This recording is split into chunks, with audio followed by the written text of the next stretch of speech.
कैसे एक गुजराती अरबपति भारतीय केनिया देश के 40,000 लोगों का मसीहा बन चुका है। चलिए जानते हैं। गाइस, 40,000 लोगों का मसीहा बन चुके उस इंसान का नाम है हसमुख पटेल, जो केनिया में मोम्बासा सीमेंट कंपनी के मालिक हैं। उनकी 2000 एकड़ में फैली सीमेंट फैक्ट्री ईस्ट अफ्रीका की सबसे बड़ी सीमेंट फैक्ट्री है, जिसके पास केनिया में सीमेंट का 20% मार्केट शेयर मौजूद है। बिजनेस में हुई इतनी तरक्की के बाद हसमुख जी ने अपनी कमाई को मोम्बासा के ही जरूरतमंद लोगों को खाना खिलाने में लगाने का फैसला लिया और इसीलिए उन्होंने मोम्बासा में सहजानंद फीडिंग सेंटर की शुरुआत की, जहां वो रोज 40,000 लोगों को खाना खिलाते हैं। यही नहीं, मोम्बासा की झुग्गी झोपड़ी में रहने वाले लोगों को पीने का पानी और तो और वहां के दिव्यांग बच्चों के लिए सहजानंद स्पेशल स्कूल की स्थापना भी उन्होंने करवाई। और खास बात यह है कि उन्होंने 40 करोड़ रुपए लगाकर मोम्बासा में मौजूद एक डंप साइट को नेचुरल पार्क में तब्दील कर दिया। गाइस, अन्नदान को सर्वश्रेष्ठ दान माना जाता है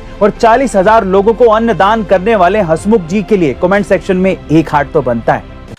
आपने पुष्पा मूवी में अल्लू अर्जुन के कैरेक्टर पुष्पा को चंदन की लकड़ी से करोड़ों रुपए छापते देखा होगा और सच्चाई भी यही है कि चंदन का एक पेड़ 10 से 12 लाख रुपए में बिकता है, क्योंकि उससे महंगी महंगी चीजें बनाई जाती हैं। ऐसे में सवाल ये उठता है कि चंदन से जब इतना पैसा कमाया जा सकता है तो फिर हर कोई चंदन के पेड़ों की खेती क्यों नहीं कर लेता, जबकि उसे उगाना भी लीगल है। चलिए इसका कारण जानते हैं। देखिए, चंदन के पेड़ से लग्जरी सामान, ब्यूटी प्रोडक्ट्स और परफ्यूम बनाए जाते हैं, पर चंदन के एक पेड़ को पूरी तरह तैयार होने में 8 से 10 साल लग जाते हैं। लेकिन चंदन का एक पौधा आता सस्ता है, 250 रुपए में मिल जाता है और 1 एकड़ में 600 के करीब पेड़ लगाए जा सकते हैं और 10 से 12 साल बाद आप उससे करोड़ों रुपए छाप सकते हो। लेकिन इसी 10-12 साल के लंबे समय में किसान दूसरी कोई भी फसल नहीं उगा सकता।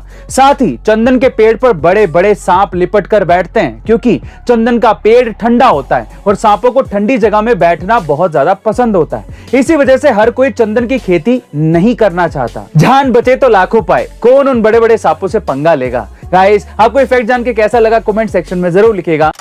गाइस, एक तरफ है सुपर ग्लू, जो किसी को भी आपस में चिपकाने की पावर रखता है, और एक तरफ है टेफ्लॉन, जो किसी से भी नहीं चिपकता, बहुत ज्यादा नॉन स्टिकी होता है।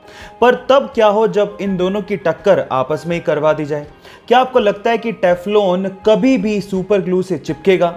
तो इसका जवाब है नहीं।